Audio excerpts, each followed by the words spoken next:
Друзья, всем добрый вечер. Рад всех приветствовать на нашем канале nokta.md. Очередной выпуск, стрим Nokta Live, который вы сейчас наблюдаете.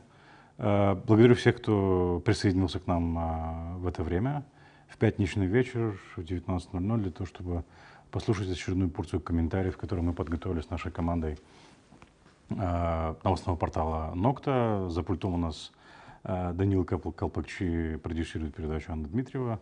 В общем, мы готовы начать для того, чтобы ознакомить вас с тем, что мы подготовили.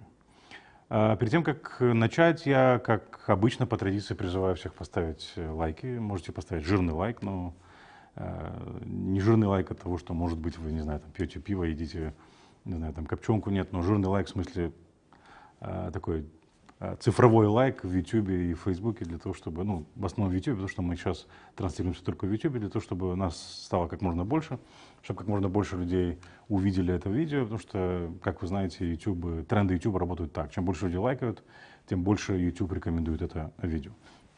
Но если вы еще не подписались на нас в YouTube и не подписались на нас в Facebook, то не забудьте это сделать, для того, чтобы нам буквально еще 50 подписчиков осталось для того, чтобы добраться до рубежа 9000 подписчиков. У нас 8950 подписчиков. Давайте преодолеем этот рубеж 9000 для того, чтобы нас стало как можно больше. Ну и перед тем, как начать, конечно же, хотел бы выразить благодарность всем тем патронам, людям, которые поддерживают нас, которые финансируют нас, которые делают разовые пожертвования. Мы очень признательны за эту поддержку, она нам очень важна. Надеюсь, что сообщество, комьюнити, тех, кто поддерживает Nokta и Nokta Live, с каждым днем будет увеличиваться, и от передачи к передаче, от выпуска к выпуску, от стрима к стриму будет расти. Друзья, как вы знаете, мы анонсировали сегодняшний стрим и хотим поговорить о гагаузской тиктокерше. Тиктокершей мы называем Ирину Влах, потому что ее активность в последнее время в ТикТоке очень увеличилась. Очень много постов в последнее время появляются в ТикТоке от Ирины Влах. Ирина Влах практически каждый день делает посты, записывает ролики, записывает видео.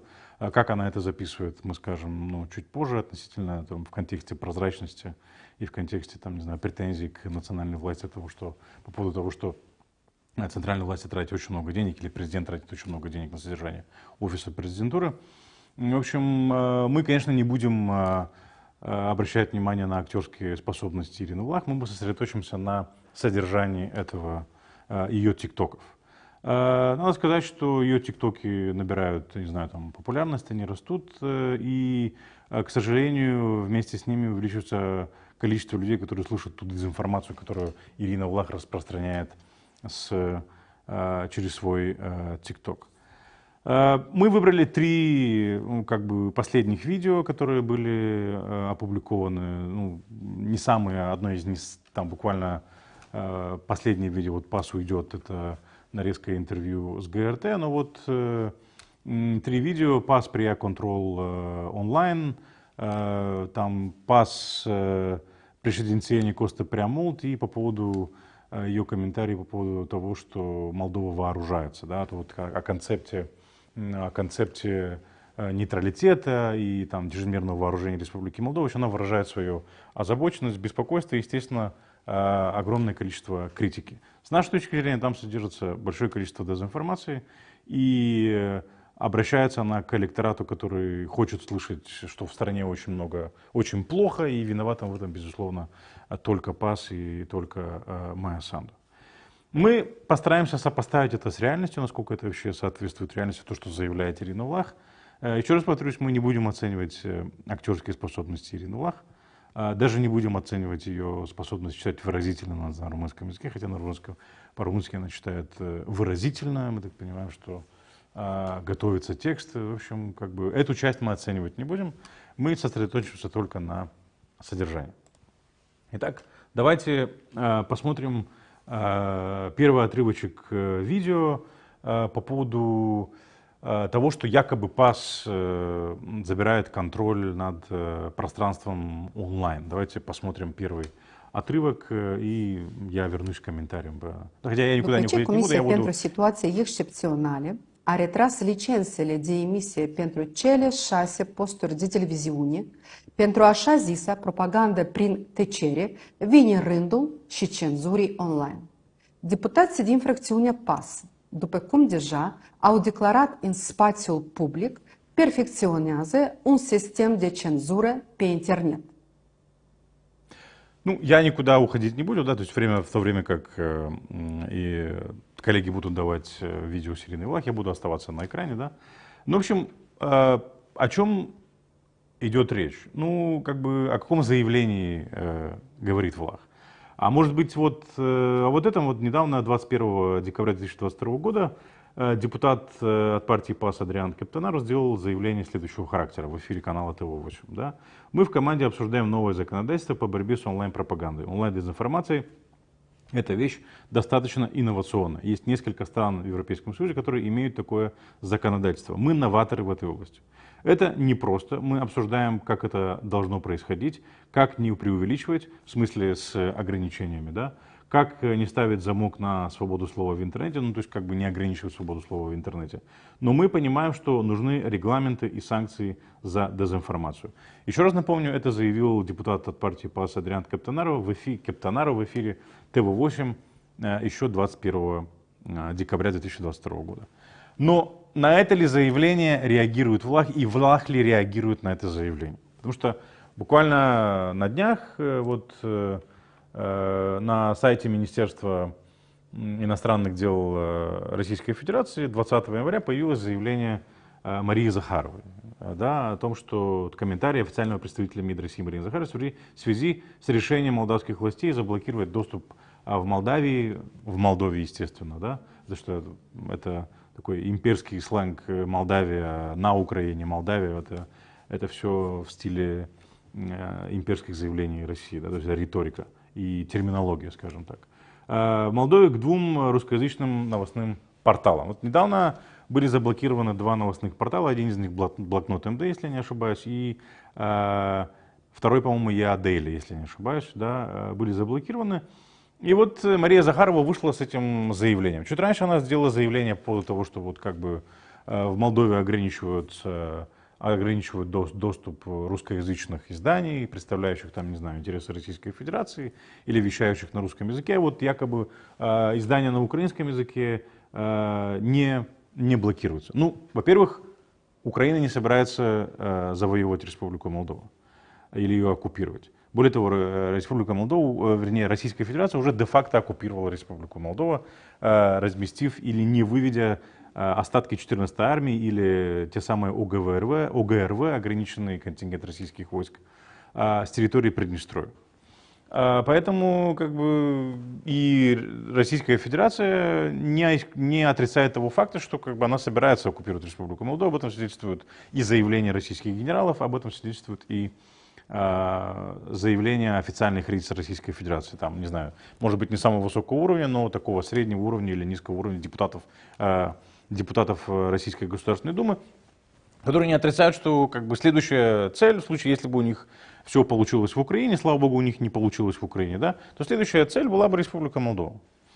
И поэтому как бы и российские СМИ, которые представляют российские интересы здесь, или которые зависят от российского финансирования, или которые транслируют российские каналы, мы об этом говорили неоднократно, они, в принципе, делают все для того, чтобы отвлечь внимание людей, создать у них впечатление, что как бы война вообще здесь ни при чем, и это на нас вообще никак не влияет. И на самом деле то, что делает Россия, это во благо Республики Молдова и вообще во благо Украины. То есть убивают людей в Украине, да, это во благо Украине. Да, то есть как бы украинские СМИ этого не делают.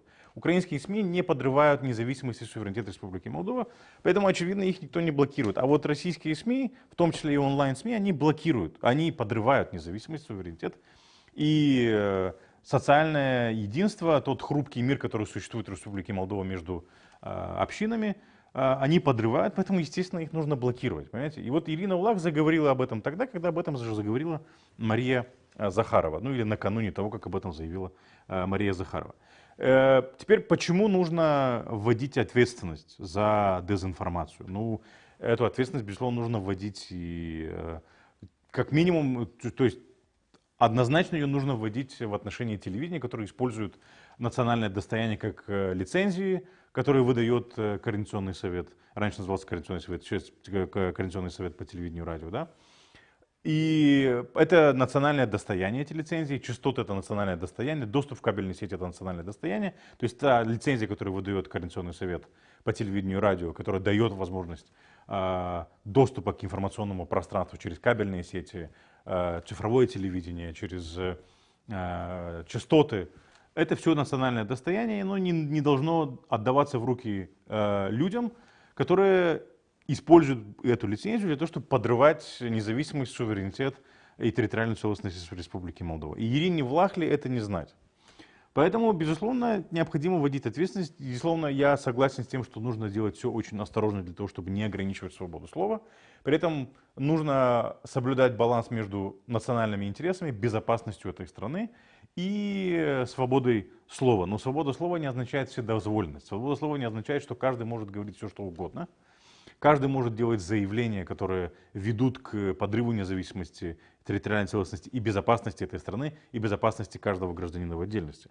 Поэтому, безусловно, нужно вводить эти регулирования и ограничивать доступ к информационному пространству новостных ресурсов и новостных порталов, которые по большому счету, подрывают и вредят нам, нарушают этот хрупкий мир. И что больше всего мне не нравится, это что очень много новостных порталов, которые финансируются из России, поддерживаются Россией, около такие, которые обслуживают интересы пророссийских политических сил, они создают впечатление, что в принципе война это по большому счету не война, да, то есть как по Оруэллу, да, война это мир, свобода это рабство и так далее и тому подобное. Вот в принципе то же самое делают они.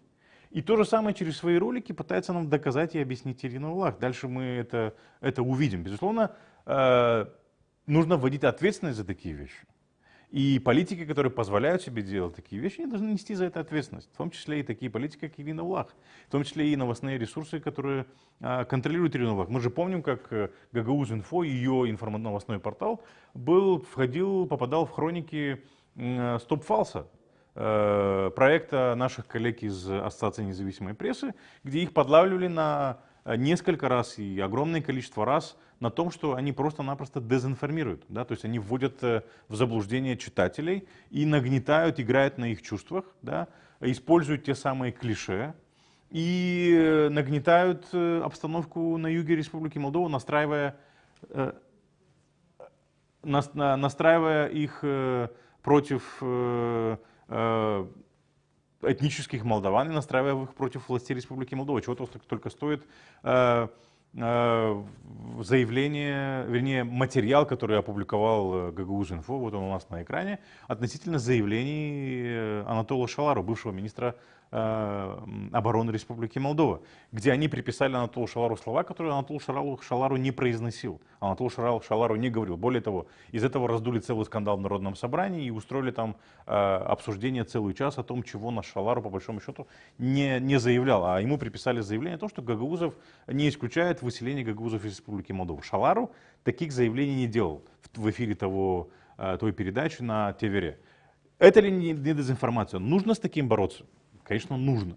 Потому что это играет на чувствах, на негативных чувствах людей, подогревает межнациональную ненависть, межнациональную нетерпимость в нашей стране, что очень опасно для нас. Да? То есть у нас и так очень хрупкий мир, зачем его такими вещами подрывать? И это делают новостные ресурсы, которые принадлежат Ирине Влах через аффилированных лиц. У нас есть соответствующее расследование, которое мы провели, где мы доказали, что это новостные порталы, это новостной портал и эти средства массовой информации, они принадлежат Ирине Влах через аффилированных лиц. Более того, содержатся из бюджета Гагаузии, на которых работают люди, которые получают зарплату из исполнительного комитета, или как минимум получали зарплату из исполнительного комитета. И исполнительный комитет Гагаузии перечисляет деньги заказывают у них услуги по распространению определенной информации. Наверное, вот такую информацию исполнительный комитет заказывает у Гагаузинфо для распространения.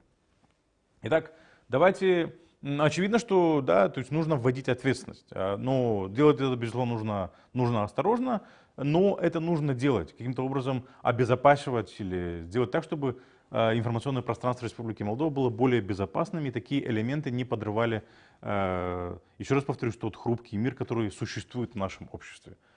Теперь давайте посмотрим следующее видео, где Влах продолжает эту тему, разогревать эту tему. Давайте послушаем. Vom trăi vremuri bune, într-o țară în care autoritățile vor crea spații online controlabile și comode pas. Ну, давайте вспомним, что происходило в Гагаузии, что происходит в Гагаузии сейчас. Да? Спати контролабили. Вот спати контролабили, или информационное пространство, которое контролируется теми или иными политиками, Гагаузия есть яркий тому пример. Да? Когда Ирина Влах пришла к власти в 2015 году, с 2016 года она начала подминать, мало того, у нее были свои информационные ресурсы, тот же Гагаузинфо, там, да, уже была радио Албена, да, было радио Албена, которое имеет покрытие по всей Гагаузии, да, и как бы достаточно неплохо финансируется, покрытие по Гагаузии во всех 3 районах Гагаузии, да. Она взяла контроль установила контроль за гагаузским радио и телевидением, да, общественной телерадиокомпанией, которая финансируется из регионального бюджета. Депутаты тогда жаловались, что те, кто критически отзывается об Ирине Влах, у них нет доступа к эфиру ГРТ, их не пускают в ГРТ. Тогда я помню, Екатерина Жекова по этому поводу говорила, там господин Железогло, Чернев там в предыдущем Народном собрании. Они говорили, что есть черный список депутатов Народного собрания, которых нельзя ни в коем случае приглашать в эфир, потому что они в Народном собрании критически отзываются об Ирине Влах, и чтобы они не продолжали эту критику в эфире ГРТ, их туда не пускать, что в принципе ГРТ и делала. Более того, ГРТ управлял человек, который является пресс-секретарем Ирины Влах, тот же самый Андрей Ведутенко. Как бы люди знают, что он приходил, раздавал указания на этом ГРТ. В то же самое время он управлял своим новостным порталом, который есть у Гагаузинфо. То есть, как получается, редакционную политику ГРТ на тот момент определял исполнительный комитет во главе с Ириной Влах через людей, которые работали в пресс-службе Ирины Влах. Кстати, расследование «Медиа-императрицы» можете зайти почитать, да, как это все происходило, как происходило финансирование, какие медиаресурсы были и есть у Ирины Влах и так далее. Более того, мы знаем, что Ирина Влах, по большому счету, является обладателем как бы целого медиахолдинга в Гагаузии, да, то есть в который входит тот же самый Гагаузинфо. До недавних пор входил СТВ ХД, мы сейчас не знаем, транслирует этот канал через кабельные сети или нет. Радио Албена. И есть другие медийные ресурсы, которые мы знаем, что они сотрудничают с Ириной Влах за определенное вознаграждение при определенных условиях, что за это вознаграждение эти медийные ресурсы говорят хорошо об Ирине Влах и не говорят хорошо о конкурентах или вообще не допускают ее конкурентов или других политических лидеров в эфир этих радио, для того, чтобы они там ненароком что-то плохого не сказали про Ирину Влах. Да? То есть, как бы вот таким образом, прежде чем критиковать, да, или говорить то, чего не существует и вряд ли произойдет, имеется в виду на национальном уровне. Ну, как бы чап-корова мычала, да, потому что мы же наблюдаем за этим в Гагаузии очень много лет. И сегодня Ирина Влах, по большому счету, доминирует в информационном пространстве. И до сих пор это ГРТ под ее контролем. Они там делят его вместе с Константиновым. Да, то есть люди, которые близки к Ирине Влах, сегодня управляют. Тот же Михаил Влах, тот же Анастасов, да, которые близки к Константинову. И мы не слышали как бы критических их заявлений в отношении Ирины Влах, хотя они очень критичны по отношению к центральной власти, но предпочитают не замечать о нарушениях закона, которые происходят в Гагаузии, о том, что бюджетные средства расходуются нетранспарентно. И да, они даже вообще не видят проблемы в том, что они организуют митинги, будучи главами и руководителями общественной радиокомпании, они организуют политические митинги, да, то есть как бы, где критикуется центральная власть и ничего не говорится про местные власти, про те ошибки, которые допускает исполнительный комитет Гагаузии, про те ошибки, которые допускает Ирина Влах. Извините, смочу горло.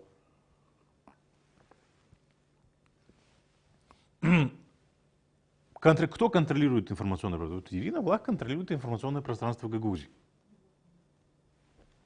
И При этом критикуют Кишинев. Да? То есть мы не слышали, чтобы у ПАС или у Майя Санду были свои телевизионные каналы. Вот у Ирины Влах они есть и они доказаны. Давайте посмотрим следующий отрывок видео и вернемся с комментарием по этому. Sub pretextul sancțiunilor pentru dezinformare online, se va pune lacăt libertății de exprimare.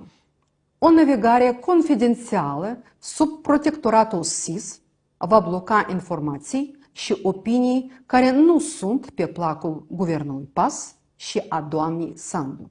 Acest mecanism, fără îndoială, va funcționa ca un fel de poliție politică. Iar Moldova va deveni un Sudan sau o Libie din perspectiva degradării libertății de exprimare pe internet și accesul la informații. Слушайте, мне, конечно, очень, как сказать, забавно, с одной стороны, было бы смешно, если бы не было так грустно, да, слышать, как русанутые политики или пророссийские политики говорят о диктатуре в Республике Молдова. Да, то есть они поддерживают и продвигают интересы Российской Федерации завуалированно, открыто, да, то есть и при этом рассуждают на тему того, что в Республике Молдова установится диктатура. Ну, во-первых, в Республике Молдова за 30 лет диктатура не установилась по одной очень простой причине. Коридоры власти Республики Молдова проветриваются очень хорошо. Они проветриваются, там очень сквозит, да, поэтому одна партия и один человек у власти усидеть просто не сможет, его сквозняком сдует. Как, в принципе, сдувало практически всех, кто пытался захватить власть и узурпировать ее на долгое время в Республике Молдова. Тот же Воронин, тот же Плохотнюк, все мы прекрасно помним, что с ними случалось. Да? Воронин сидит и продолжает позориться в парламенте, да, а Плохотнюк вообще неизвестно где. Поэтому установление диктатуры в Республике Молдова, немножко, это как бы опасность, высосанная из пальца. Второе, вот это вот постоянное нагнетание обстановки и нагнетание и обещание угроз, которые просто не смогут воплотиться. Это не напоминает недавнюю дискуссию, диалог соратницы Ирины Влах Елены Юрченко, да, директора лицея Губогла в Чодрлунге, да, и по совместительству или не по совместительству депутата Народного собрания на встрече с президентом Майя Санду. Давайте посмотрим короткий отрывок. Понимаю, что впереди у нас лампадка и буржуйка. У меня к вам огромная просьба, как матери, как педагога с 28-летним стажем. Отложите в сторону все. Соберитесь, поедьте в Российскую Федерацию, договоритесь о цене на газ. Вы, как президент этой страны, вам люди доверили, а сегодня они в вас сомневаются. И сомневаются не только в гагаузской автономии, но и в других регионах нашей Республики Молдова. Не могут наши дети сидеть в школах при 15 градусах у в нас кабинете. нет еще 15 градусов. Впереди все. Так что давайте не будем говорить о вещах, которые не происходят. Давайте не строить себе такие картины. Мы сказали, что мы должны быть готовы ко всем сценариям. И это нормально быть честными, потому что мы могли бы вам сказать, что все хорошо, что нет никаких проблем. А мы уважаем людей, и мы сказали, что есть риски, но мы делаем все возможное для того, чтобы мы не дошли до этой ситуации. Стоит напомнить, что вот эта встреча была в сентябре месяце, если не ошибаюсь, да, в сентябре месяце она была. Тогда было, естественно, тепло. И вот тогда Елена Юрченко уже стала бить тревогу о том, что дети будут сидеть в 15-градусный мороз в школе, и мы все будем греться буржуйками и лампадками. Сегодня у нас на дворе 20 января. Но мы не слышали, чтобы в наших школах мерзли дети, и мы не слышали, чтобы школы отапливались буржуйками, и дети делали уроки дома при свете лампадки. Вот как бы и понятное дело, это было невозможно, потому что газ в республике был, электричество в республике было в стране, да, и да, это было дорого, но все было, экономика не остановилась, учебный процесс не остановился, социальные учреждения работают, все нормально.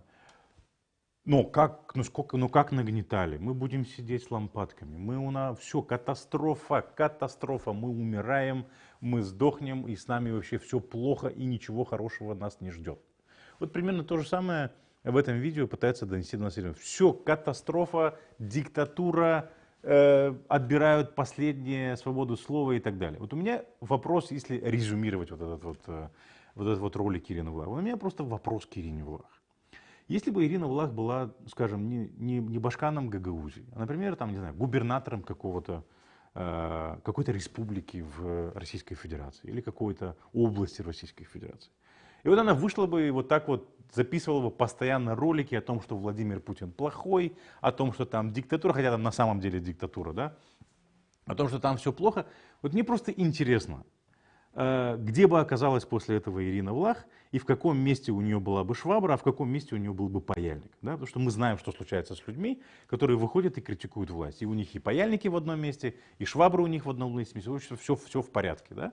И прежде чем обвинять в диктатуре Республику Молдова, да, и нагнетать обстановку по поводу того, что в Республике Молдова диктатура, вот подумайте, да, что происходит в любимой вами России, которую вы так защищаете и огораживаете, да, и сравните это с тем, что происходит в Республике Молдова. И это нагнетание было постоянно. Я помню как они нагнетали, те же самые коммунисты, да, бывшие, потом стали социалистами, да, такие как Ирина Влах, ходили по Гагаузии и запугивали всех в том, что вот сейчас Майя Санду проводит ее реформы, когда Майя Санду была министром образования, да, ее реформы в системе образования. И вот ужесточение контроля за сдачей БАК, это все, это лишит нашей школы детей, дети будут безграмотны, школы закроются и так далее и тому подобное. И учителя ходили и там хотели разорвать эту Майю Санду в клочья. Но потом, когда внедрили эту реформу, дети стали сдавать экзамены не на степень бакалавра, да, экзамены БАК, выпускные экзамены в лицеях, при камерах, ужесточили контроль. Год прошел, два прошло, учителя сказали, а это на самом деле была хорошая инициатива и хорошая идея, потому что каждый знает свое дело. И дети получают оценки, которые они заслужили. А не как раньше, да, то есть учителя должны были сидеть рядом с школой, там на заднем дворике решать для детей тесты и передавать им в класс, чтобы те их списывали, чтобы, не дай бог, не было провалов. Хотя коммунисты и социалисты, а потом социалисты, да, ходили и говорили, все, эта система нас уничтожает, она нас убивает и так далее. Где, школу закрыли? Нет. Дети Гагаузия осталась безграмотной? Нет, не осталась. Так зачем нагнетать? Вот примерно то же самое делает сейчас Ирина Влах со своими видео. Давайте перейдем к следующему видео, которое она записала буквально недавно. Да, ее по этому поводу упрекнул и бывший премьер-министр страны господин Стурза. Это ее тикток по поводу нейтралитета Республики Молдова и военной угрозы, которая есть в отношенii Республики Молдova. Давайте посмотрим короткий otrezăc. Două concepte, două cuvinte, care au devenit deosebit de omniprezente în discursul puterii de la Chișinău, securitatea națională și geopolitică. Preocupat de acest subiect, șeful unei instituții de resort ne avertiza recent de la ecran că Rusia ar avea în plan să invadeze Republica Moldova la începutul anului 2023. Un așa zis discurs de securitate a fost, după mine, mai degrabă o sursă de insecuritate și alertă. Ну, читает выразительно, конечно, да, понимает ли она, что она говорит, да, и какие это может иметь последствия, но давайте зададимся вопросом. Я задаю этот вопрос Ирине Влах. Ну, очевидно, речь идет о заявлении главы СИБ Александра Мустяцы. И у меня вопрос к Ирине Влах. А что, Ирина Влах отрицает тот факт, что Россия собирается напасть на Республику Молдова? И еще раз повторюсь, о чем я говорил в самом начале, да, что Ирина Влах сомневается в том, что следующей целью Российской Федерации, российской агрессии была бы Республика Молдова, так российские генералы этого же не скрывают. Об этом заявляют и российские генералы, об этом заявляют и депутаты Российской Федерации, Российской Государственной Думы, и другие чиновники. Об этом есть куча расследований, журналистских расследований, которые показывают, каковы были планы того же 5-го отдела и того же ФСБ в отношении Республики Молдова. Как писались различные аналитические справки, что делать с Республикой Молдова, как ее захватывать, как ее оккупировать. Да? Кураторы российских политиков из Кремля, расследование «Райс Молдова», мы неоднократно о нем говорили в наших эфирах Нокта Лайв. Там же все черным по белому написано, это совершенно очевидно.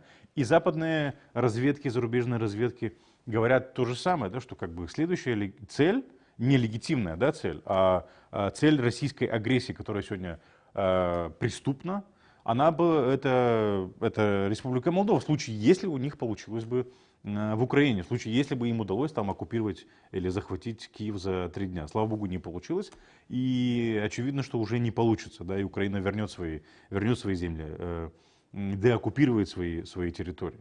Но кроме Республики Молдова дальше, очевидно, были бы страны Балтии, да, несмотря на то, что они члены НАТО. То есть у России такие амбиции очень широкие. Путин же заявлял, да, о том, что он там чуть ли не восстанавливает российские земли, он восстанавливает Российскую империю, да, или Советскую империю, не знаю, что он там восстанавливает.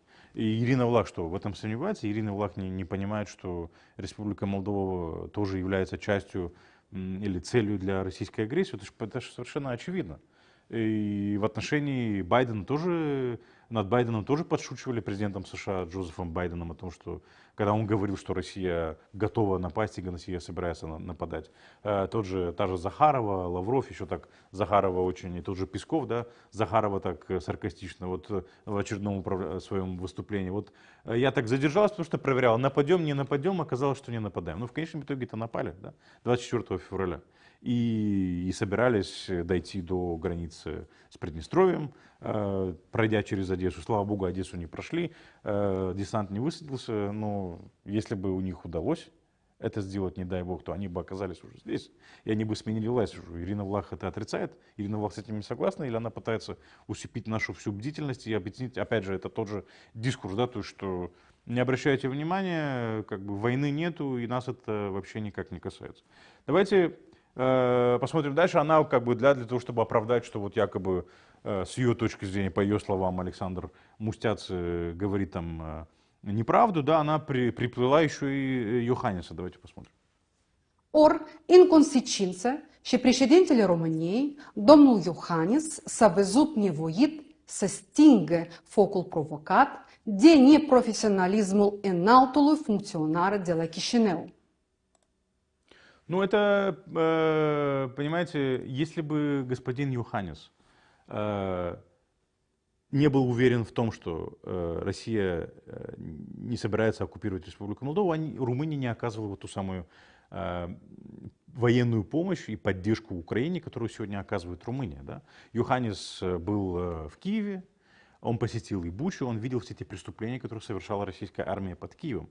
И Румыния прекрасно знает, что творит Россия в Украине. И если бы в руководстве Румынии не были уверены в том, что, или были бы уверены в том, что Россия не нападет и это не представляет угрозы для Республики Молдова, они бы не оказывали поддержку Украине для того, чтобы остановить российскую агрессию там, для того, чтобы она не дошла до границ с Румынией. Зачем здесь приплетать президента Румынии Iohannis, да, для того, чтобы повысить статус той чуши, которую заявляет Ирина Влах с большой трибуны. Ну, если, конечно, ТикТок Ирина Влах можно назвать большой трибуной.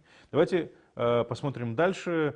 Следующий отрезок из этого же видео, да, то есть очередное клише.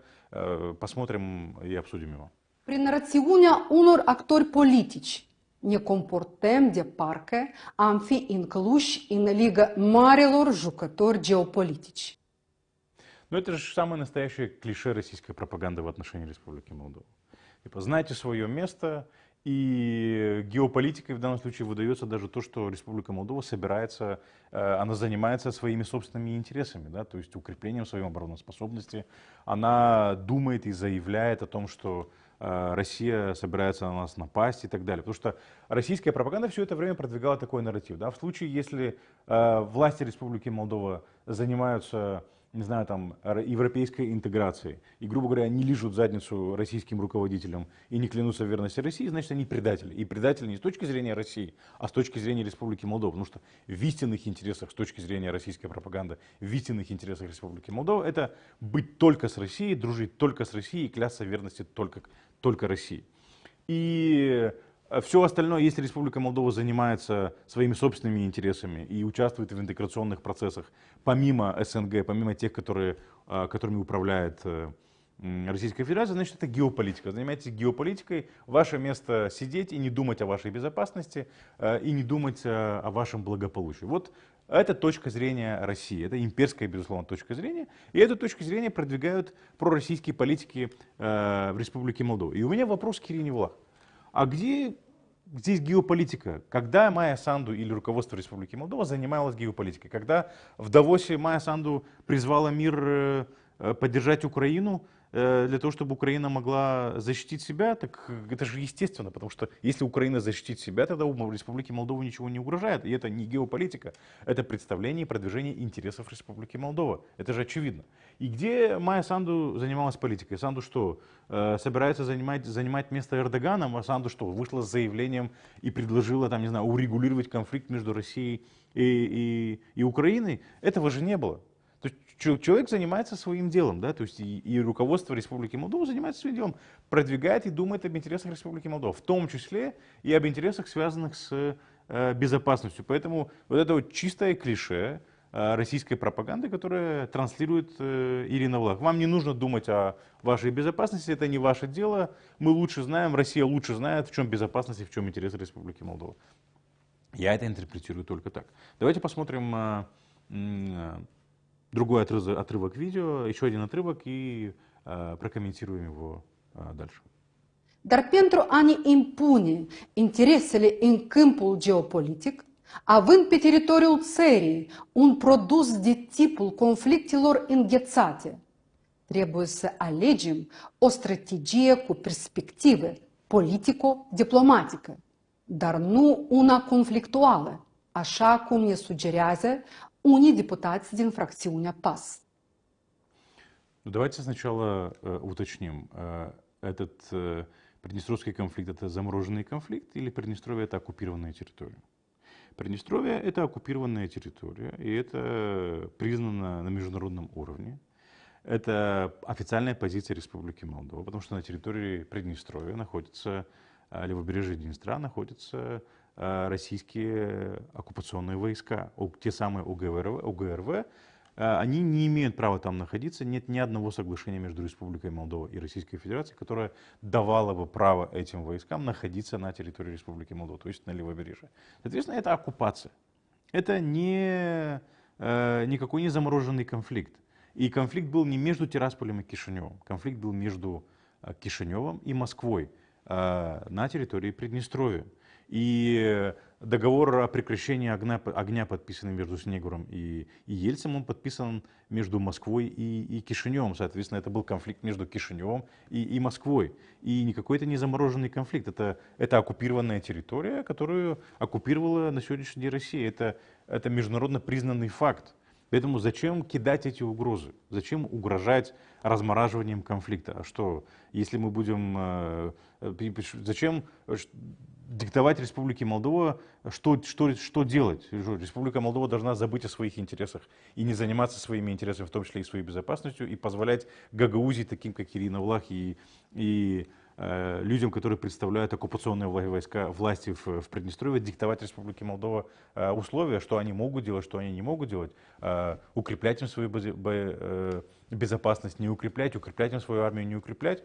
Поэтому, Ирина Федоровна, вы как доктор права ознакомьтесь с документами, которые определяют статус сегодняшнего того самого замороженного конфликта, так называемого, который вы называете, да, и ознакомьтесь с документами. И если вы ознакомитесь, вы поймете, что это оккупированная территория, и по поводу этого есть соответствующие резолюции очень многих международных парламентов и международных организаций.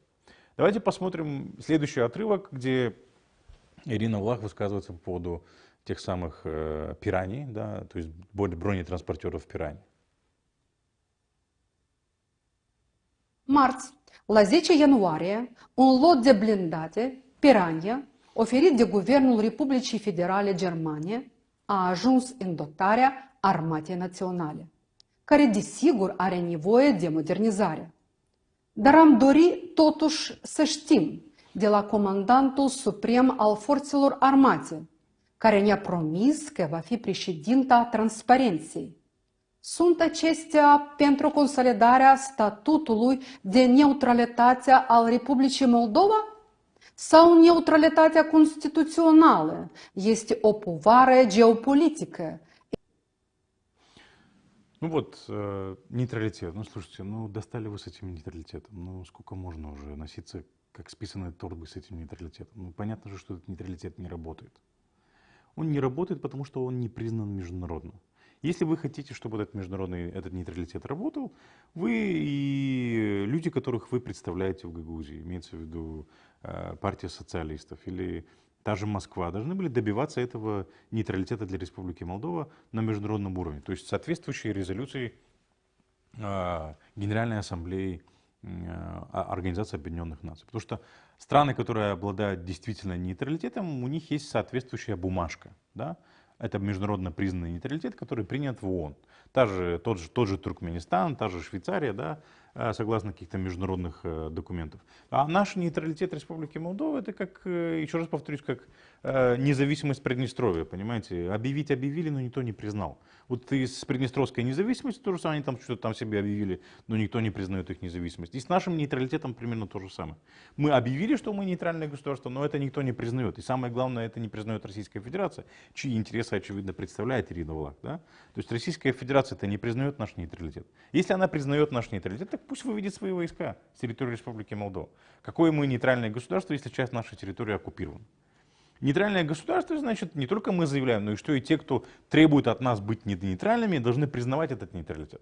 А Ирина Влах в данном случае транслирует риторику Кремля. Кремль нашу нейтралитет не признает, но при этом говорит: ребята, вы своей безопасностью не занимаетесь. Военную помощь не принимайте и так далее. Поэтому прекращайте носиться как списанные торбы с этим нейтралитетом. Ну, понятное дело, что он не работает. И он никогда не работал, и он не будет работать. И вообще нужно вернуться к тому, чтобы пересматривать вообще эту статью в Конституции и может даже исключать ее. А если мы хотим быть нейтральными, то давайте уже будем организовывать все необходимые процессы на дипломатическом уровне, да, то есть добиваться признания этого на уровне ООН и добиваться вывода войск Российской Федерации. И если мы взяли на себя ответственность, что мы защищаем себя сами и мы никуда не вступаем, то тогда мы тем более должны, и Ирина Влах как член правительства тем более должна приветствовать, что Республика Молдова укрепляет свою обороноспособность и обновляет свой военный автопарк. Поэтому в обратном случае, если мы нейтральны и мы ничьей помощи ждать не можем, то мы должны себя как-то защищать, это же очевидно. Поэтому, понимаете, вы должны быть нейтральными, но при этом и не вооружайтесь, и будьте пацифистами, понимаете. Знаете, ну это же не работает так. Понятно, что это не работает, она прекрасно это знает. Или не знает, просто говорит то, что написали, и выразительно читает на румынском языке. Давайте перейдем к следующему видео, да, но перед тем, как перейти, да, то есть резюмировать, да. Опять же, в этом видео собраны все клише российской пропаганды, да. Вы маленькие, Республика Молдова, сидите и знаете свое место, это не ваше дело думать о ваших национальных интересах, это не ваше дело думать о вашей безопасности. Вы не знаете, там, мы лучше знаем, сидите и занимайтесь своим делом, не думайте и не занимайтесь геополитикой.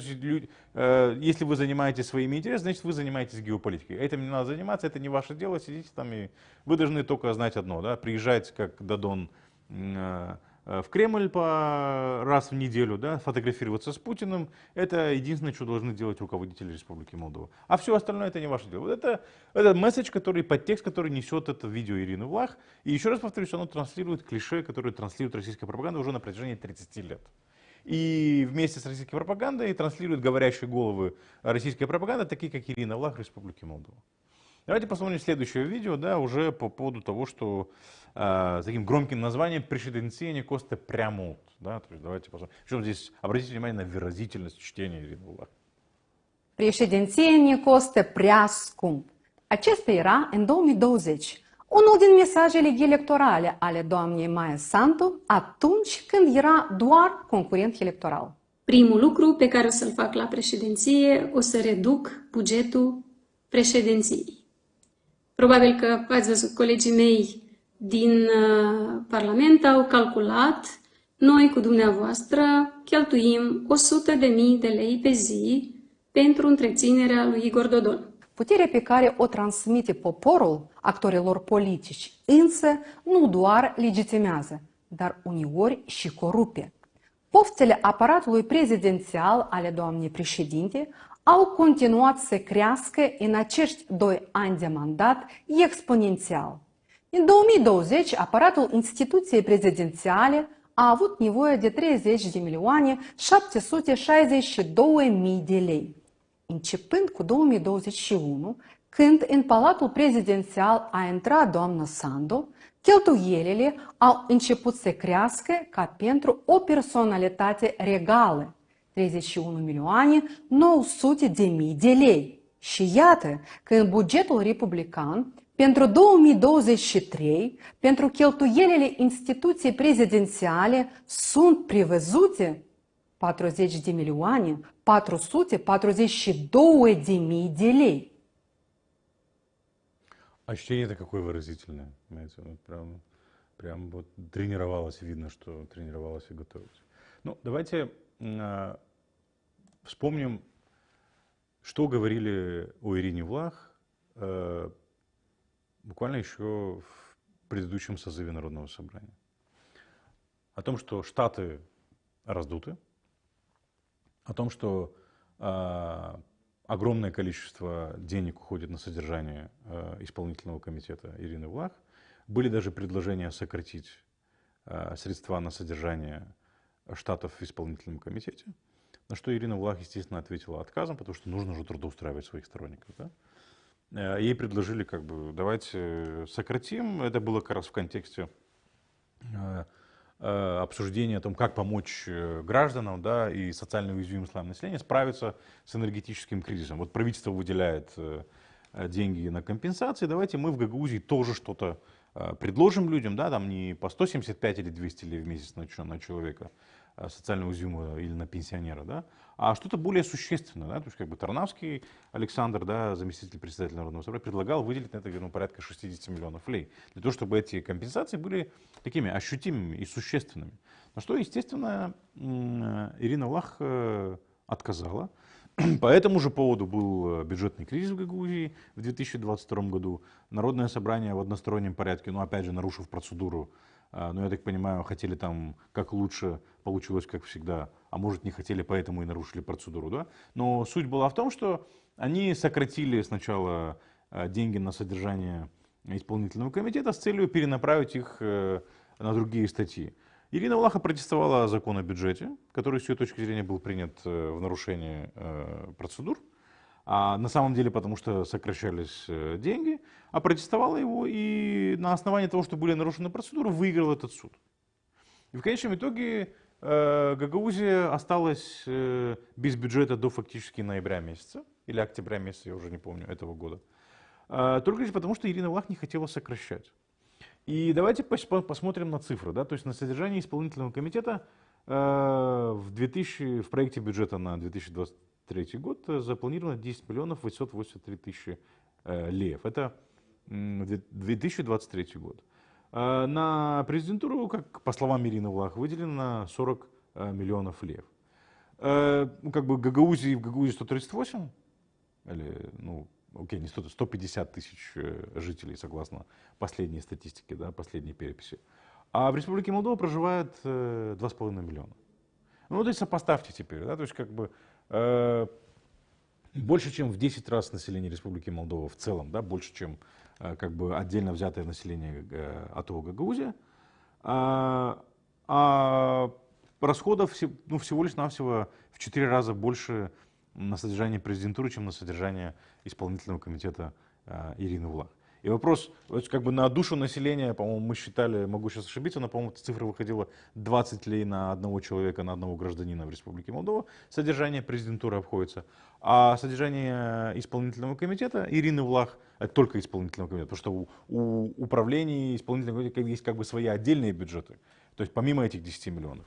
То есть эти 10 миллионов, если поделить на всех жителей Гагаузии, это примерно получается 60 лей на одного человека. То есть 60 лей на одного жителя Гагаузии обходится содержание исполнительного комитета и хотелок Ирины Влах.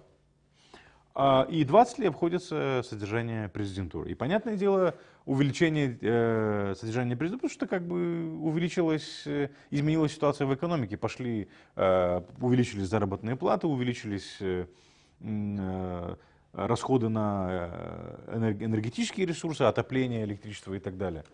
И как бы, опять же, чья корова мычала, да? То есть как бы сокращать Ирина Влах не хотела, и мы помним, да, недавно были опубликованы цифры, сколько Майя Санду тратит на поездки, сколько тратит Майя Санду, и сколько тратил Игорь Додон. При этом Игорь Додон ездил только в Москву. И в этом плане Москва нам обходится очень дорого, и в прямом и в переносном смысле, понимаете, как бы дружить только с Москвой. Игорь Дадон ехал только в Москву и потратил где-то там, да, больше 1,5 миллиона леев в год. Майя Санду в 2022 году потратила там, сколько, 514 тысяч леев, да, вот я вижу на экране цифры. При этом побывала, где она только не была, да, по большому счету. Как бы, в чем проблема? Покажите пример сокращения. Вы же сами не сократили. Вы не сократили содержание исполнительного комитета, вы его также оставили. Хотя есть отчет счетной палаты, который показывает, что, более того, не то, что там штаты раздуты, есть очень много вакантных должностей.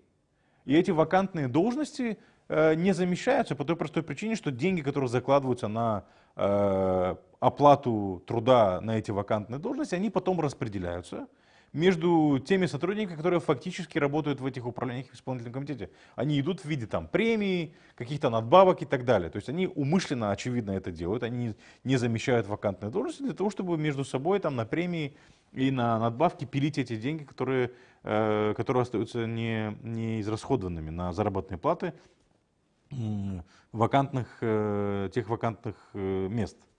И вспомним, Ирина Влах очень долгое время, должность ее первого зама была вакантной, практически несколько лет. И пару лет, да, фактически там во втором мандате, первые 2 года, по-моему, эта должность была вакантная. Так и не займет. Куда уходили деньги на содержание, на заработную плату первого заместителя? Они же, очевидно, были запланированы в бюджете. Куда они уходили? Вот счетная палата показала нам схему, куда уходят эти деньги. Ирина Влах не показала пример того, как нужно сокращать. А сидит и критикует Майю Санду. Влах озабочена пенсиями. Почему Влах не согласилась на тем, что пенсии низкие, да, и зарплаты низкие? Почему Влах не согласилась на предложение Александра Тарнавского для того, чтобы увеличить помощь людям в зимний период из бюджета Гагаузии? У Гагаузии есть такие возможности. Никто не мешает Гагаузии, никто не дал бы по рукам Ирине Влах за это. А наоборот, все приветствовали бы это, но Ирина Влах же этого не сделала. Более того, когда речь заходит о прозрачности, вот тут буквально сегодня Ирина Влах запостила бэкстейдж такой, да, то есть как бы сейчас модно в социальных сетях публиковать бэкстейджи тех, кто там занимается производством контента для видео, для социальных сетей, публиковать бэкстейдж того, как происходит подготовка и так далее. И вот Ирина Влах публикует бэкстейдж с ее записи очередного ТикТока, который, уверен, выйдет на днях. Вот обратите внимание, человек говорит о прозрачности.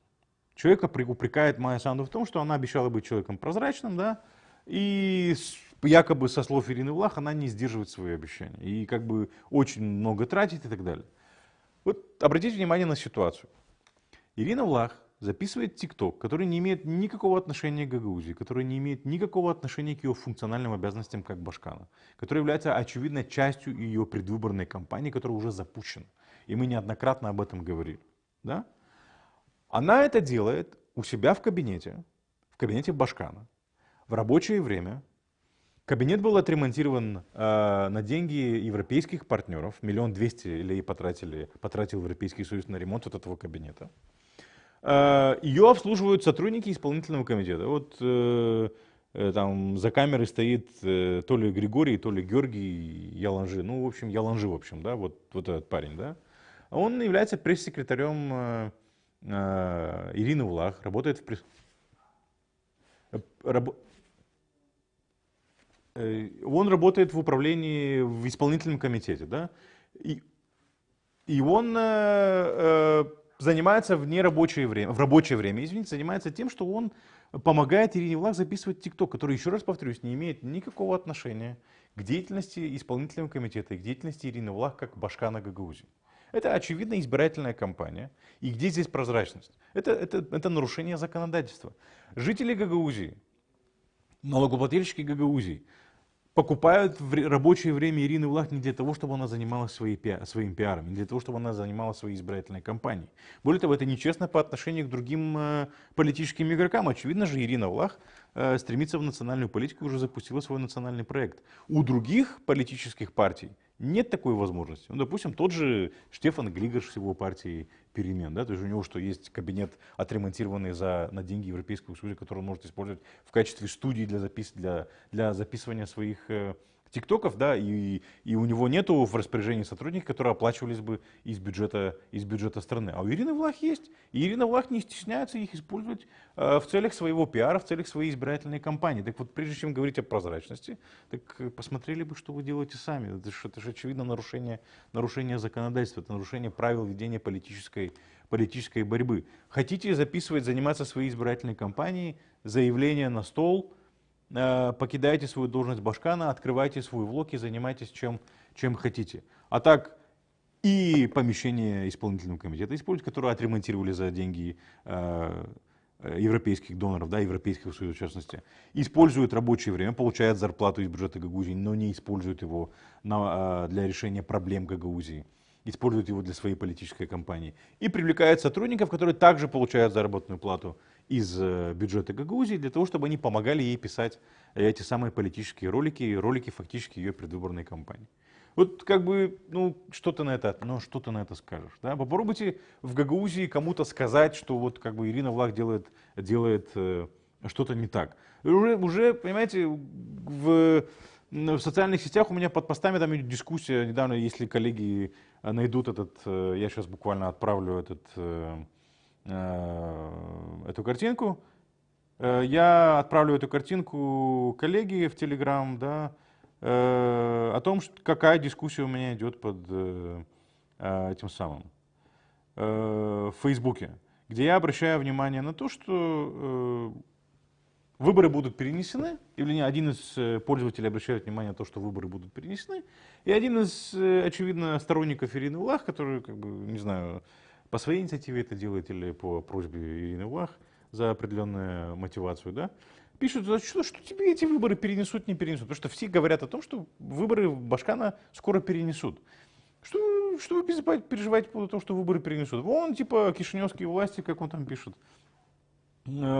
Это то, что разные молдавские маразматики пытаются стереть с карты Молдовы, ты это не замечаешь. Во-первых, кто пытается стереть с карты Республику Молдову? Очевидно, камень в огород пас. Да? То есть, как бы, они пытаются стереть с карты лица Республику Молдову. Значит, как бы, то, что Россия пытается оккупировать Республику Молдову, ничего страшного. Да?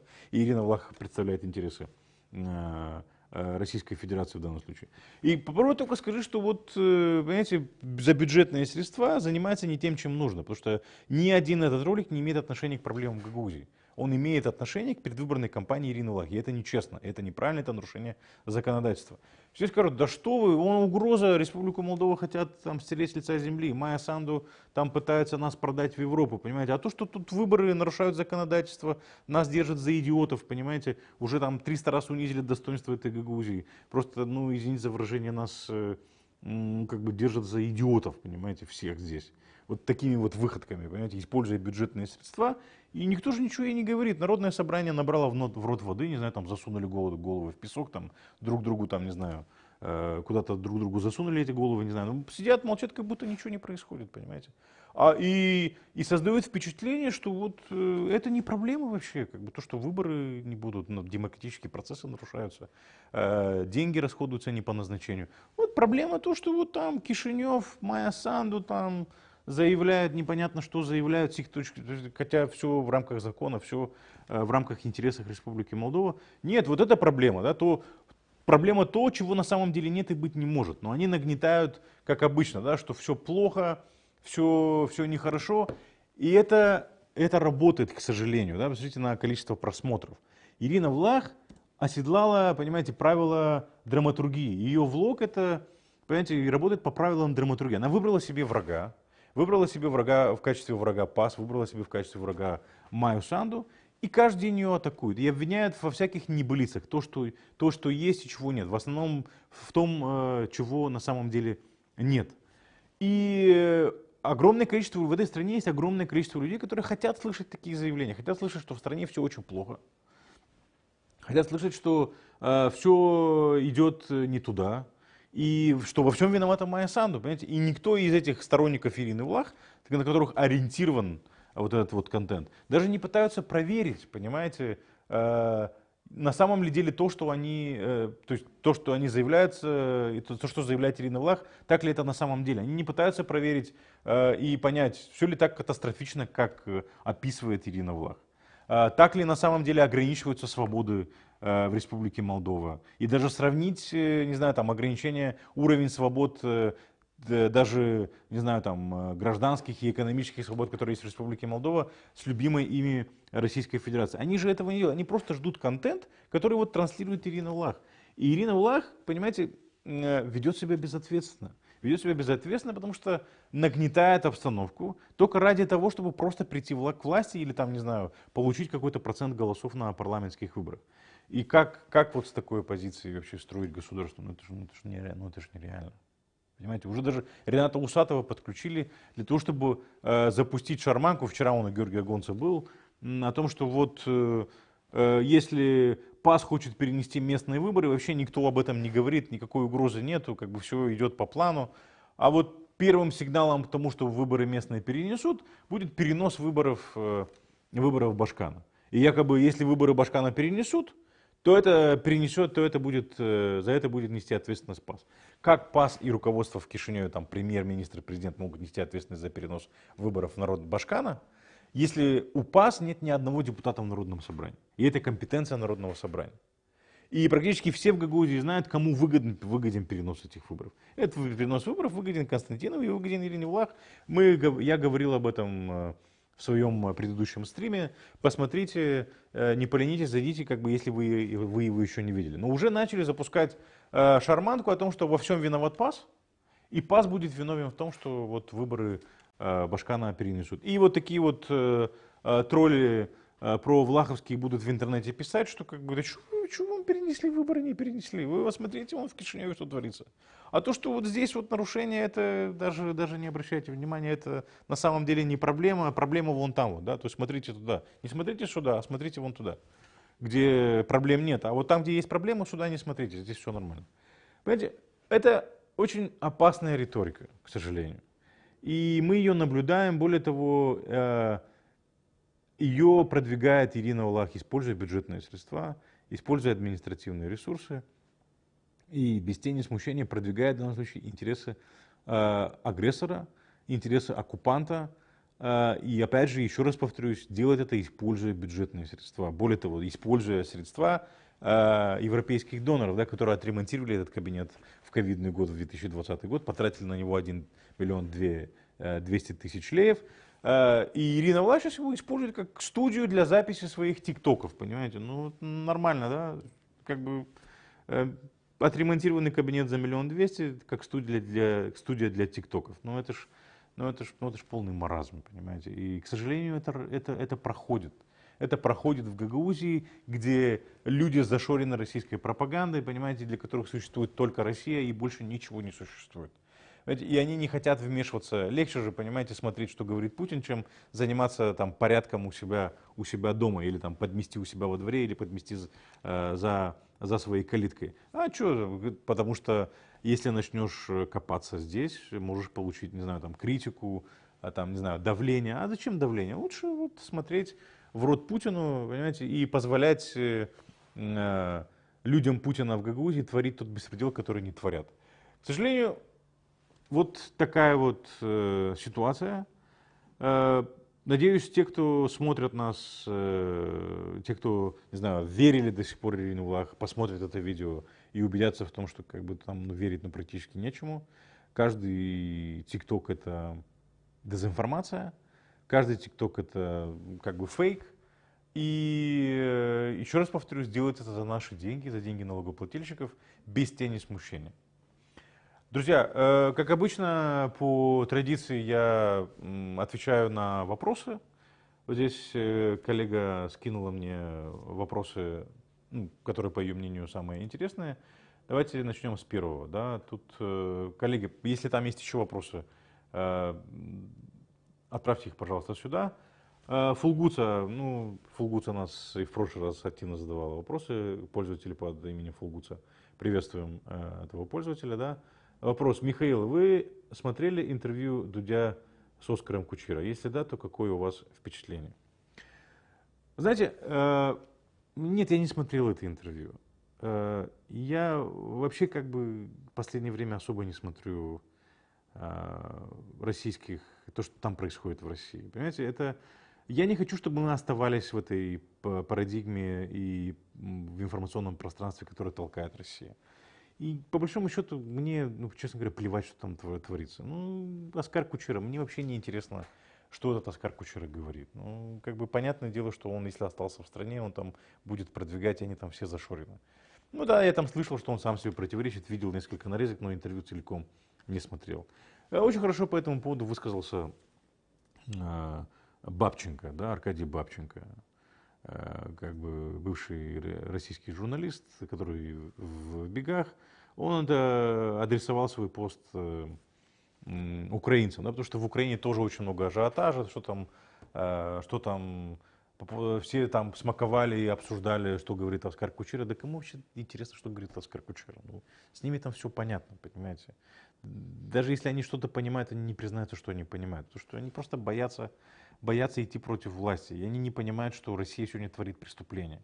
Поэтому что они там делают, это с российской элитой и вот этими людьми, которых мы смотрели, на которых ориентировалась здесь молодежь и так далее, да, с ними все ясно. На них пыталась воздействовать Украина еще в первые дни. И что это помогло? Да ничего не помогло. И никогда не поможет, потому что российский народ не игрок в этой ситуации, к сожалению. Поэтому, если они не могут повлиять, они не понимают, что там творится вообще в России, не понимают, что Россия делает преступление, не собираются останавливать это преступление, ну, как бы, что смотреть вообще?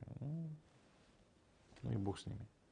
Я думаю, что мы должны как бы смотреть на то, что происходит у нас в стране, и анализировать как можно больше того, что происходит у нас в стране, и ориентироваться на людей доброй совести в Республике Молдова. Пора на независимых журналистов, которые представляют таких, как, ну, например, Nokta.md, да, то есть как бы Nokta Live, да, и как бы немножко вариться в нашем информационном пространстве и уходить немножко от этого российского информационного пространства и не смотреть, что там творится.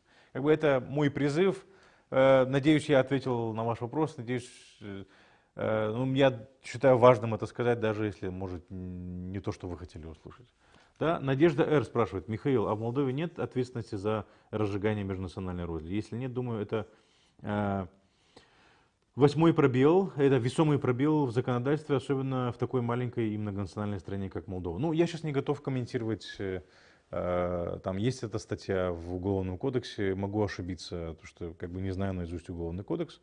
Но я согласен за это, ну, как минимум, понимаете, ну, как минимум не нужно давать этим людям площадку, понимаете, для того, чтобы они использовали, и как минимум не нужно давать им возможность использовать бюджетные средства для продвижения межнациональной розни и распространения фейков, понимаете, ну, как минимум это должно работать.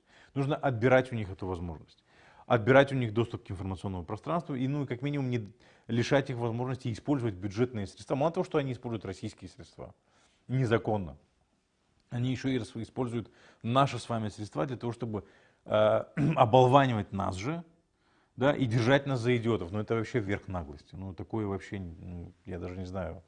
Ну это вообще. Вот, как бы, ну что тут сказать.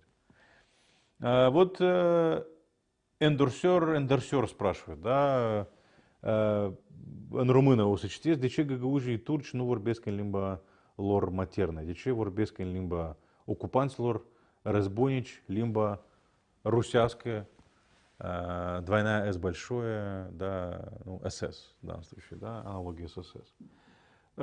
Ce să vă spun? Așa s-a întâmplat, așa situația s-a creat și iată noi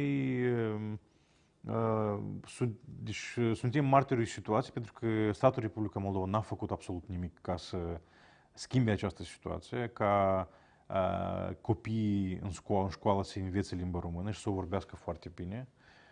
Mai mult ca atât, demnitari ai Găgăuzii locale aleși nu sunt obligați să vorbească limba de stat, limba română.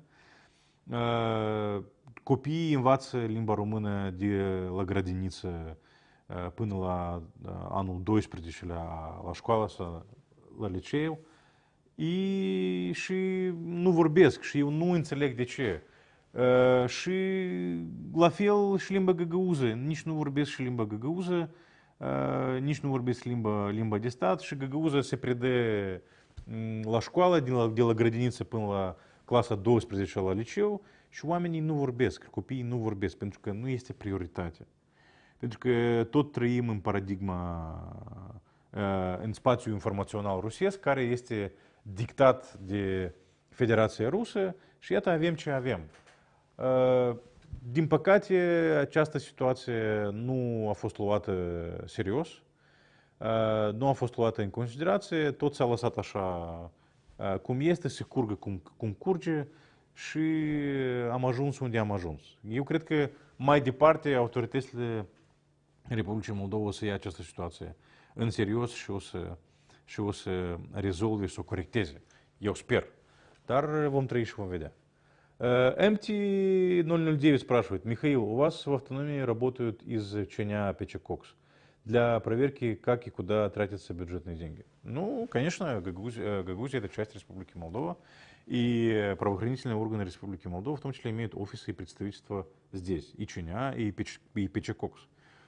Но, к сожалению, мы не видим каких-то уголовных дел, мы не видим каких-то уголовных процессов в отношении тех актов коррупции, которые были объявлены и которые известны, общеизвестны. Да? То есть как бы никто не шевелится, такое ощущение, что так и должно быть. И это, к сожалению, демонстрирует, что с правосудием у нас в Республике Молдова дела обстоят не очень хорошо, и мне, честно говоря, непонятно почему. То есть ЧНЯ, центральное руководство, которое они поменяли недавно, да, то есть новый у нас прокурор антикоррупции госпожа Драгалин. Как бы мой призыв: обратите внимание на Гагаузию, потому что это самое что ни на есть нарушение законодательства, уверен, там нарушают несколько статей. Во-первых, нецелевое использование денежных средств, во-вторых, использование этих бюджетных средств с целью там дезинформации, продвижения межнациональной розни и ущемления интересов Республики Молдова, национальных интересов и национальной безопасности. Ну, как бы это, извините, но это называется предательство, да, традаре де патрии, да, предательство Родины. Поэтому как бы призываю заняться этим вопросом, потому что, ну, понимаете, мы не можем жить и закрывать на это глаза, как будто мы живем до войны. Мы живем в войне, в ситуации войны, и эта война касается нас. И война — это такая мета-событие, которое произошло, которое прямо сейчас происходит в Украине и влияет на нас. И мы не можем, знаете, вести себя, будто ничего не происходит, и как бы российская агрессия на нас никаким образом не ориентирована. Поэтому люди, которые способствуют этой агрессии, более того, еще и используют бюджетные средства Гагаузии и Республики Молдова для продвижения российской риторики, с моей точки зрения, ну, как минимум, должны лишиться этой возможности, а в идеале понести за это наказание. Василий Гачу спрашивает: Михаил, вы явный оппозиционер гагаузском и видению войны в Украине. Какой эффект последствий в Гагаузии от вашей деятельности и лично для вас? Ну, для нас, как вы видите, живы-здоровы, слава богу, угроз нет. Ну, там пишут что-то в Фейсбуке, но это несерьезное. Меньше друзей стало, должен признать, да, то есть как бы то, что мало людей в Гагаузии, которые разделяют эту точку зрения, к сожалению. Ну а оппозиция, понимаете, да, как бы мы представляем оппозиционные взгляды, но я на данном этапе и в ближайшее время не буду претендовать ни на какую выборную должность, да, я об этом уже заявил, у нас совершенно другие цели. Но очевидно, что у власти в Гагаузии есть гораздо больше возможностей воздействовать на людей. Российская пропаганда по-прежнему вещает в Гагаузии, к сожалению. Да, это еще один вопрос. Ирина Влах, когда заявляет о том, что кто-то в Кишиневе пытается, не знаю, там, подмять под себя информационное пространство Республики Молдова, то, понимаете, не нужно путать Божий дар с яичницей. Освобождение информационного пространства от российского влияния не равно поставить под чей-то политический контроль. Освобождение от влияния Российской Федерации — это освобождение информационного пространства от влияния Российской Федерации. Очевидно, что Ирина Влах не хочет освободить информационное пространство Республики Молдова от влияния Российской Федерации, потому что она является бенефициаром этого российского влияния. И мы видим, к чему это приводит в Гагаузии, когда 95% населения верят, что Путин — это освободитель, понимаете, а Украина сама себя бомбит, и Майя Санду это агрессор, понимаете. Ну вот, опять же, да, по Оруэллу. Война это мир, свобода это рабство. Да? Вот то же самое мы видим в риторике Ирины Влах, и это, к сожалению, транслируется местными новостными средствами местными средствами массовой информации. Это транслируется национальными пророссийскими средствами массовой информации, и это транслируется на российскими средствами массовой информации, которые имеют неограниченный доступ сегодня, к сожалению, еще в информационное пространство Гагаузии. Когда я говорил про местные, я имею в виду пророссийские местные средства массовой информации, подконтрольные Ирине Влах, безусловно. Ланиакея Кластер спрашивает, гагаузы видят, что в НСГ полно врагов гагаузского народа? Ну, я не знаю, что видят гагаузы. Я вам зачитал комментарии, коллеги, выведите, пожалуйста, еще раз комментарий этого Михаила Ковржака. Вот примерно так же думают большинство жителей Гагаузии, да, то есть что нам, как бы, что здесь, вот, это, и они, понимаете, депутаты Народного собрания, они уже как бы уже и не стесняются, что они не представляют интересы Гагаузии, да, не представляют интересы гагаузского народа, да и никто от них не ожидает этого уже давным-давно. И они для того, чтобы доказать свою важность и необходимость, они там ищут повод, там, не знаю, укусить и, не знаю, там, переврать заявление того же Анатола Шалару, того же Уаза Нантоя. Опять же, выбрали себе каких-то врагов и мочат этих врагов. Да? То есть и организуют, и, безусловно, под диктовку России те самые ИПСО, информационно-психологические операции, для того, чтобы воздействовать на жителей Гагаузии, для того, чтобы жители Гагаузии не видели как реальные проблемы, да, отвлекались на ненужные вещи и были убеждены в том, что на самом деле проблема в Кишиневе, а не в Москве, и проблема не в депутатах здесь, которые сидят и ничего не делают, бездарно тратят бюджетные средства, не в Ирине Влах, которые используют бюджетные средства Гагаузии для достижения своих личных целей и для продвижения интересов Российской Федерации здесь. А проблема в Майе Санду, да, которая как бы там не едет на поклон к Путину. Понимаете? Ну, это ж, ну что мне тут сказать? К сожалению, такова ситуация. Гагаузский народ не видит, но я уверен, что придет день, и они это все поймут. Но для того, чтобы это произошло быстрее, нужно ограничить доступ российской пропаганды в информационное пространство Гагаузии. И нужно всячески поддерживать победу Украины, потому что Украина выстоит, у Республики Молдова, независимой Республики Молдова и у гагаузской автономии есть шанс на дальнейшее существование. Друзья, огромное спасибо всем, кто был с нами сегодня. Этот, можно сказать, час и 18 минут. Мы благодарны вам за ваши лайки и за ваши репосты. Если вы еще не сделали этого, обязательно сделайте это. Поставьте лайк, жирный цифровой лайк, да, нашему видео, для того, чтобы мы поднимались в трендах YouTube. Как бы, ну, до трендов YouTube мы еще не дошли, но как что нас YouTube рекомендовал, да, тем, кому это видео может быть полезным. Прежде всего тем, кто ориентируется на Ирину Влах, для того, чтобы они увидели и другую альтернативную точку зрения. И мы, безусловно, благодарим тем, кто поддерживает нас финансово, поддерживает нас через Patreon, поддерживает нас через Paynet разовыми платежами. Да? Если вам понравилось сегодняшнее видео, не стесняйтесь, используйте эту возможность поддержать честные новости, честную журналистику и поддержать борьбу с дезинформацией, которая происходит, которую мы делаем, и ту работу, которую мы ведем. Благодарю коллег за пультом, Даню Колпакчи, Анну Дмитриеву за помощь в организации и проведении этого стрима. Увидимся в следующем стриме, который состоится в это же время, через неделю, в пятницу, в 19:00. До свидания, друзья.